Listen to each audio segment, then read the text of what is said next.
বাংলার মাটি দুর্জয় ঘাঁটি, বুঝে নিক দুর্বৃত্ত। ফলে অন্য জায়গার জমির সঙ্গে বাংলার মা মাটি মানুষকে যেন কেউ না মেলায়।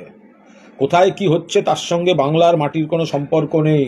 21 সালেও ডেলি প্যাসেঞ্জারি হয়েছিল শীর্ষ নেতাদের সর্বশক্তি দিয়ে, তৃণমূল থেকে কয়েকজনকে নিয়ে যাওয়া হয়েছে, যারা স্পেশাল ফ্লাইটে গেছে তারা অটোতে ফিরে এসছে। তো সুতরাং দাঁড়িয়ে আগে যারা এই হঠাৎ একটা কোথাও কিছু জিতে কোনো কারণে সে হঠাৎ বাংলার দিকে, বাংলাকে জড়িয়ে নানা ধরনের রাজনৈতিক মন্তব্য, সেগুড়ে বালি।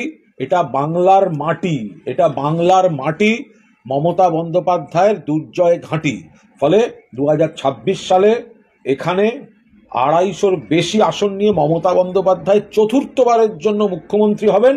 আর বিরোধী দলনেতা পদটার সাংবিধানিক স্বীকৃতির জন্য যে কজন বিধায়ক জিততে হয় সেটাও জিততে পারবে না বিজেপি। ফলে বিরোধী দলনেতার আনুষ্ঠানিক পদটা থাকবে না।